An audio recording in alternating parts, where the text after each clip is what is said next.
Welcome to Marketing Brew Weekly, Morning Brew Inc.'s podcast for the marketing industry. I'm Jenny Mywin. I'm Kelsey Sutton. And I'm Katie Hicks. Can I ask you guys something? When is the last time you paid less than $10 for like a quick meal or even like your morning coffee? I mean, 25 years. Literally couldn't remember the last time. I remember back in the day when a Chipotle bowl was like $8.99. I am so glad you said that because I literally was at Chipotle this weekend and the line was so long, so I had a long time to stare at the prices up on the board, and I was like, why am I paying $12 for my bowl? Or more. Add guac. You're true. Pushing 20. So true. It's devastating. It's something that a lot of people are thinking about right now, and it is like a bummer of a general attitude towards how expensive it is to just live. But it's also created this kind of interesting opportunity for brands to really market their affordability when they are able to push that. And it's something that could be good, could be bad, and it's happening more and more lately, but it doesn't mean that it's always going to be a surefire bet for long-term consumer goodwill. So generally, I feel like we're wondering, when is it a good idea to tie your brand marketing to affordability? Are you out of breath trying to keep up with AI and all the changes it's constantly creating? It can be exhausting, we know. That's why Morning Brew created a new podcast with PwC called The Intelligence Shift. This 8-episode series focuses on how AI is changing and disrupting different industries. Topics span from the music industry's reckoning with AI to how HR is using AI to scout top talent. An impressive roster of leaders joins host Dan Priest to discuss real stories and real lessons learned from AI. If you're looking for trusted guidance about how to turn AI strategy into action, this show is for you. Take a breather and learn from experts with experience. Listen to The Intelligence Shift wherever you get your podcasts. Yeah, I think that affordability is the central message from a lot of food brands. And a brand that I think of that immediately comes to mind is Pret A Manger, which is a brand in New York, but I went into one the other day and they were rolling out, they had a limited edition menu of 2016 prices. And I was like, first of all, that was 10 years ago. Oh my gosh. Devastating sort of reminder. Immediate crisis. Yeah. But I thought, what an interesting, like, kind of pricing promotion. But it indicated, oh my gosh, how big that gap has become, like how much food prices have increased. And that's something that when we talk about inflation, when we talk about kind of consumer uncertainty about the economy, economic sentiment, all of that has to be something that a brand thinks about. But I think that doing that is sort of this little offer, like, oh, here you go. Here's a little treat. You can spend like it was 10 years ago. And I think that that can go a really long way. But what have you guys seen in this space? I mean, a year ago, and we've talked about this campaign before, but a year ago, the makeup and skincare brand The Ordinary was selling eggs for like $3 a carton when it was like $8 a carton or more to buy it at the grocery store. So even non-food brands were kind of getting in on this idea of like unaffordability in Food affordability. Yeah. I think it's really interesting when non-food brands get involved because The Ordinary is an affordable skincare brand. And I remember that now that I'm thinking about it. But I feel like when I heard about the egg selling pop-up, I was like, what? Like, why is this skincare brand selling eggs? And it kind of took me like a couple mental hurdles to be like, oh, because they are an affordable brand and like they're trying to make eggs affordable. And everyone's thinking about the affordability crisis. It's kind of like, oh, what are you doing here? And the shock, I think, benefited them because people are like, what? But then it took, on the second beat, they're like, but I do want, cheap eggs, so I will be going to the pop-up. Right. I think that's the key part of, affordability marketing is that it is something that people need. And it's, even if it seems ridiculous, even if, you're, pathway into it, whether it's, you're a skincare brand, what are you doing selling a food item or throwing it back to 2016, which feels like a silly little, online trend, people might guffaw and sneer at it at first, but there is a material draw to getting something for cheaper that has always been present in marketing, but feels even more prescient now. And we saw this, we talked about it before with the Kalshi and Polymarket grocery pop-ups earlier in this winter, where they were giving away free groceries, often to people who expressed that they needed them. It wasn't just kind of a nice to have. It was I really do need to be able to feed my family. And we kind of talked about how there are risks with that because it does, in some cases, come across as kind of predatory. It's at surface level, it's a nice thing to be providing that to people. But when you look at it more deeply and talking to experts about it, where you place a pop-up like that, who you're marketing it to, what your brand's intent is and what you want them to do after they get the free groceries, in this case, join a predictions market, is kind of where it becomes testy. So true. Yeah. It's like, what were you doing here in the first place? And it's not like a ha ha he he silly that this happened. Like there was no reason for you to be here. But when you kind of put the pieces together, it feels a little bit more sinister for sure. Yeah, I think that that's the big risk when we think about marketing around affordability.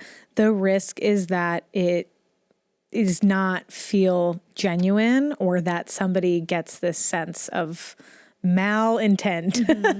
And I think that that's something that a lot of brands have to really think about. Like, what is the message? I think about Temu has the tagline, or used to have the tagline, "Shop like a billionaire."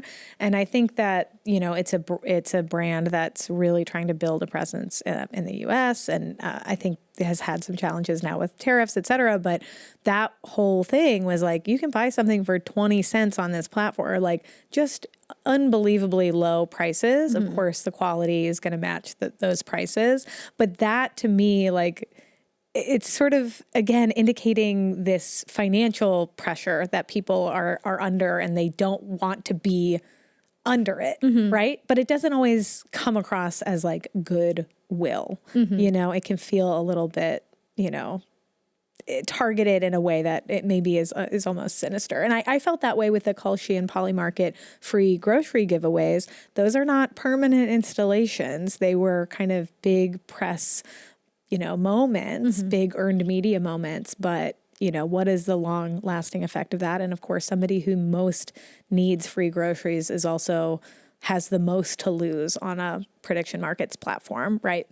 I think what I think about with this is it's a tough line to toe, but I think one that is interesting to see play out, where brands need to embrace like long-term strategies with this kind of thing, because when it's just like a one-time thing, like with Culshi and Poly Market, get your free groceries and then join our platform and, you know, whatever. But also with like the Pret a Manger example, it's like, if you're just doing 2016 pricing for a little bit, when you go back to your normal pricing, it's probably gonna be a sticker shock to people. And they're gonna be like, wait a minute, this is actually putting into light how expensive your stuff is now. And I think we talked about this earlier, Jenny and I, with Subway and how they're now marketing that they have a foot long, but it's more expensive than the $5 foot long, which was their brand mantra for so long. Right. I think that is the big potential pitfall with tying your brand to being an affordable brand, is that eventually economic factors will likely force you to increase prices. And when my entire childhood perception of Subway is having a $5 footlong and having a jingle, as soon as that went away, what am I going to Subway for? And it lessens the impact. Like when you come out and you say we have a $7 footlong, people are like, well, I remember when it was used $5. To be. Yeah. It's something like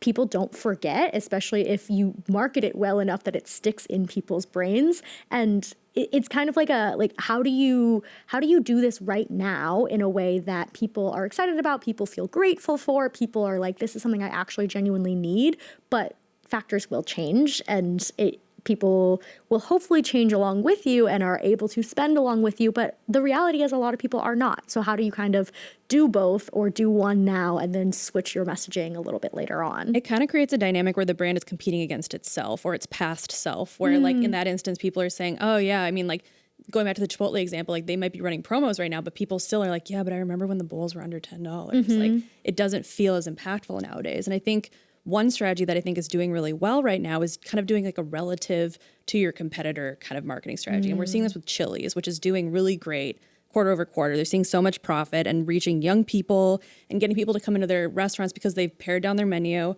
They offer a burger deal that they very loudly proclaim is cheaper than getting a burger meal at a place like McDonald's, which is fast food, and saying like, come here and you can have a sit down restaurant experience.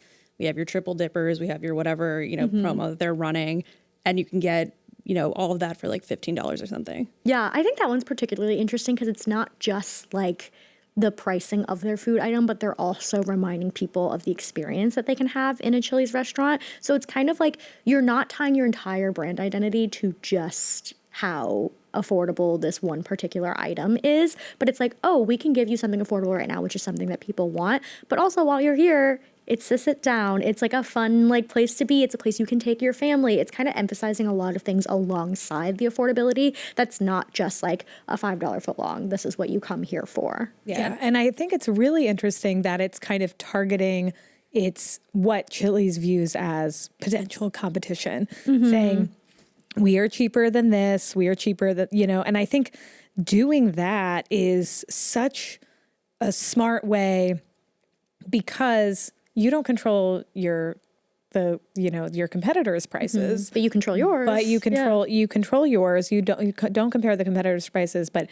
that's kind of, it's a little bit of a way, like people can immediately compare those two and see it. I don't think it's a long-term strategy because I don't think it can be because unless you keep your competitors very broad and you're like, that's pretty expensive on this other competitor's menu. You can get more targeted. You can do that. And it's a little bit, again, it's emphasizing what people is on a lot of consumers' minds, which is, they are looking at the price of food or the price of going out to a meal and are going, I can't, that's not attainable to me at this moment. So I think that that's a really smart kind of play. And it's a little playing dirty, but it's also like, marketers do that. It's all good fun. It's a little unexpected though, because I don't think traditionally prior to like this point in time, you thought of McDonald's and Chili's as the exact same thing. Totally. It's like you got your fast casual restaurant and you've got your fast food restaurant. You've got like Chili's is not a drive-through restaurant, and McDonald's I think played itself or like positioned itself as this brand where it was like all about value. They were like, we've got $1 menu. You can come here and get a meal for cheap. And now, given that they have raised their prices, Chili's like, hey, we can provide you like a sit-down dining experience for less than what a fast food company does. Yeah. And I think that's where they're trying to set themselves apart and say, hey, look, if you want to save money, you should come to us. Yeah. I think that mentioning the dollar menu is it really harkens back to the $5 footlong sort of thing, is like or when you think about like the dollar store versus Dollar General, like when the brand is so connected to a certain value, like literal dollar amount, you don't have a lot of wiggle room. Yeah, I don't think things at the dollar store are really $1 anymore. Right. Yeah. And that's the thing. It's sort of like it worked for a long time and then it's suddenly like not. And suddenly we saw Five Below. Yeah, exactly. Well, it's interesting because people acknowledge now that like things are not $1 at the dollar store, but like if you are in a position where you still need cheap items, like you're still gonna go to the dollar store, and the dollar store has built up this branding of being cheap for so long that like even though the reality is it's not $1 anymore, it still has that core customer base of like, well, this is a place that I know I can go to get something that is cheaper than other stores right now. So it's interesting that like even though the economy has forced certain things to literally be more expensive than they marketed themselves to be, it's like, well, the reality is it's still cheaper than where I could get it somewhere else. And it's almost like you kind of set yourself up to fail, but the economy is such that like you almost can't fail because everything is so expensive. I almost feel like the better branding option in this instance is not to like create a $1 menu or a $5 footlong or a dollar store as part of your brand, like making it seem very concrete, but rather to do something like a rewards program where you can change the value of what you're offering, but depending on like the economic situation and what you're able to offer at a certain point in time. But it still feels like a continuous thing. And I talked to T-Mobile recently about their rewards program, and they were saying that like continuously one of the most like redeemed rewards that they offer are chicken sandwiches. Like people just seem to love chicken sandwiches no matter what brand they're partnering with. And that's not to say that the value is always the same. Like it's not always the same discount at every place that they partner with. But I think just having that consistent expectation that, they have this thing called T-Mobile Tuesdays. So every week you get a new deal, and having this expectation that like each week you're going to get something is just kind of like a nice way of rewarding the customer. Yeah. And that's really interesting because T-Mobile is who is their target customer, and why are those like, but that builds this brand affinity. Like I am getting something for being loyal to this. And I think that established brands where there's a ton of competition, telcos and fast food brands are like two examples of extremely competitive sort of markets. But those industries, like being able to say, here, I'm giving you something of value, that really can build a lot of brand affinity. I think with a customer who's saying, I'm looking for ways to save a buck here or there. I think that's a really kind of interesting strategy. And I think back on The Ordinary too, because I think for some brands, there's this space where they kind of exist not as like pure value plays, but also like value plus quality. And I think that it's a really interesting time for those. We did an episode on the K-shaped economy a while ago, and I feel like something we talked about is those brands kind of have this challenge of trying to reach an affluent customer who literally does not care what a chicken sandwich costs because they're not thinking about it. It does not matter to them, versus the consumer who increasingly does need to be thinking about that and is pinching pennies, is really keeping a close eye on prices. And I think that targeting both of those, the gap is continuing to sort of widen. But I do think there's that opportunity. I mean, a brand like Chili's saying we're really affordable. We're going to target Gen Z who's maybe really thinking about affordability, et cetera. But we're also promising something different, something fun, coming in for that experience. I think that's a really smart way to kind of thread that needle, because it is challenging to sort of dance between consumers who are on many different financial journeys. Yeah, definitely. I think another brand that does this in a very interesting way too is Costco. Costco is like known as an affordable brand, especially there is so much affinity for the $1.50 hot dog deal that they have. And they have committed to that being just, it will never go up in price. That is what it is. But if you get someone in the door because they're like, I love that like Costco cares so much about affordability, they're going to keep this deal exactly what it is. That's only one thing that they offer, and the prices can change on literally anything else that they have. And I think that's an interesting position that they are able to be in because of what they do as a company, but loudly and proudly declaring like they care about affordability and keeping that one item at its same price really does resonate with a lot of people, and I think gets people in the door and gets people who might not have considered getting a Costco membership before to be like, oh, well, like it's a place that I know I can get that deal all the time. What's the quote from the executive where he's like, if you raise the price of the hot dog, I'll kill you? Literally. He's like, executive. he feels very passionate about that. But the thing is, I think that for some brands, a loss leader item is a really smart play, because it gives, if you are giving people a space to buy other stuff, the loss leader is worth it. You know what I mean? And I think that the average Costco household income, I think, is in the six figures. So it's like, it's sort of it's not a value brand in the sense that like it is targeting, like affluent customers go to Costco, but it's viewed as an affluent customer who's still thinking about affordability. And I think that space is growing in this kind of economic climate. So I think they're able to do that because they emphasize the value that they bring as well. Kind of what you were saying. It's like, how do you market like being something that brings value to people, but also is affordable. And I think they occupy a unique space in that for sure. Because I think we're operating in a place, especially post-COVID, where a lot of things are getting more expensive, but the quality is going down. I mean, people are noticing planned obsolescence, like phones don't last as long as they used to. Things are just kind of like dying left and right. Basics are more expensive. People are struggling with affordability in that way. So I think if you can market quality and you say, hey, we as a brand respect you as a customer, we're going to give you a quality experience, that goes a really long way in this economy. I want to pose something though. I wonder if you focus so much on affordability, are you just kind of being a part of the bummer of the consumer who's like thinking about it all the time? Like, are you risking them being like, oh my gosh, you're right, I only have like $20 in my checking account right now? You know, like I wonder about that sort of thing. Is like, on one hand, I think it can be very effective. On the other hand, you're sort of participating in the dread that a lot of people are experiencing about their, financial prospects. Yeah, you're kind of reminding people that like you might not have extra dollars to spend right now. So like, wait, should I be spending my dollars on whatever this brand is trying to sell to me? It reminds me of a recent Lyft campaign. Kelsey literally just showed it to us before we started this episode. And it literally features like a sad dollar, like bouncing around on like the rainy streets. Abandoned. He's been abandoned. It's raining on him. Yeah, and it's like, oh, it's like so expensive. Like save that $1. And it positions Lyft as the affordable alternative to potentially other rideshare companies. But I'm just kind of like, I kind of walk away from the ad by being like, yeah, it is expensive right now. Like, should I ever be ordering a rideshare? I feel like no. And like, instead of getting me to think of Lyft, like the next time that I need to get somewhere, it kind of makes me think like, maybe I should just walk or take the subway or figure it out rather than spending my hard-earned dollar on It's a secret. It's a secret ad for the MTA.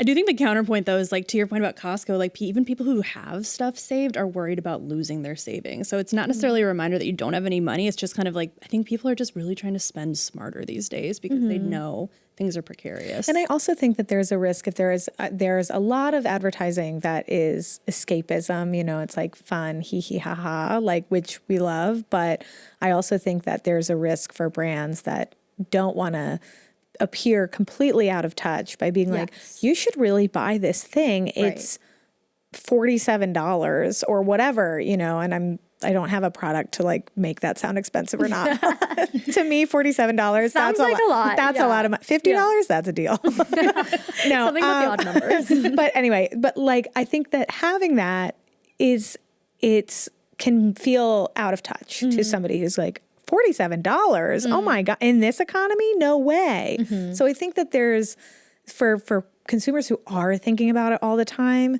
there are brands who are betting that meeting them where they're at and saying, we know this is constantly playing in your head, or this, you're thinking about this whenever you take out your credit card or pull your wallet out. We're going to be there for you. We're going to offer you something that you can't get somewhere else. And I think that's a little bit more honest than somebody, than a brand going, like, everything's fine money right is now. no object, Yeah. like we're just going to promote the qualities of this thing. Somebody might still say, yep, and that's not in the budget this month. Yeah. And not to keep harping on Chipotle, but I think we're seeing that in like their earnings going down. I think people are saying, you know what, like it's just simply not worth the price anymore. I think I'm just going to scrap my Chipotle order and go somewhere else. Right. I can make that bowl at my house. Yeah. Yeah. I mean, like you said earlier, Katie, it's like people remember when it costs less. So it's like, okay, what is the alternative? Or why am I choosing to spend this amount on Chipotle when I know it used to cost a lot less? Same with Starbucks. They're also kind of struggling right now. And I think that's also a similar thing where, like, to your point, like, coffee's getting up to the tens and the double digits, and it's not feeling great to order something that used to cover a meal for one drink. Right. And this is why you just go to that little coffee cart on the corner and you get that Black little coffee. Greek, Yes. 1 sugar, we're good to go. The magics of New York City coffee. Seriously. Well, what do you guys think? How do you think ultimately brands can do affordability well? What is something that if a brand is looking at this moment right now and they're like, I want to acknowledge that it is expensive to exist right now, how do I do that without alienating my customer base? I think it's offering something of quality. And I think that can be something like, I mean, I know it was short-lived and we already covered this, but like the Ordinary's bus campaign, like they gave out the eggs for $3 and then they were offering free bus rides. Like they were trying to give people something to get out their message of like, quality doesn't have to be expensive. And here's something for you that showcases that. That's maybe not related to makeup or skincare, but again, kind of goes back to this idea of like, we respect you as a customer. We want to offer you something and like, hopefully you in turn like our product. I think we're going to see, or we should see, more of these sort of brand-specific rewards programs. I know you talked about T-Mobile, but imagine, and there are a lot of brands, particularly fast casual or fast food restaurants that are doing rewards programs, but actually giving people a reason to come back because you're saying, this isn't highly advertised. This is for you. You get, if you come in today or this week, you get 50% off of 3 menu items or something. Like those sorts of things I think can go a long way in building long-term goodwill. It also just encourages return customers, return service. And I think that is something that a lot of brands really want to foster instead of somebody chasing the next deal all over the place. If you can kind of lock somebody in and say, here, like I will, in exchange for you having my app or doing whatever, like it's not 10 cents off something. It is real. It is considerable, but that's a challenge. Like that's hard to sell to investors. So I don't know if we're going to see that from all the big brands, but I do think that's kind of an opportunity to really say like, we're actually like going to give you something. Yeah, definitely. I think too of like one of my mom's favorite brands is TJ Maxx, and like leaning into like the thrill of like finding a good deal kind of is counterintuitive, or it's a counterforce to that feeling of like, oh, everyone doesn't have the money to spend on things right now and that's a bummer, leaning into like, oh, finding a good deal is a good feeling, I think is an interesting like messaging avenue that more brands could be leaning into, of like, oh, if you come to our store at this time, like you're getting in on an exclusive element and like it'll be less expensive, and all of this makes you feel special, as you said, and it perhaps keeps you coming back in the future as well. And that's really tapping into like a type of consumer who's like, I am a person who finds good deals. Savvy. Yeah. I'm a savvy customer. And I think there's actually a huge opportunity, because I think more people are going, I should be savvier. And I think those people talk about it too. Like I love finding a good deal, and I love telling someone when I have gotten it for cheap. And that gets people excited, because they're like, oh, like I could do that too. There's a thrill in making your dollar go far. Yeah, definitely. Well, thanks so much for joining us today. And if you have thoughts on how affordability marketing can be done well or not well, send us an email at mkbw@morningbrew.com, which you can also find in the show notes. And we'll catch you next week.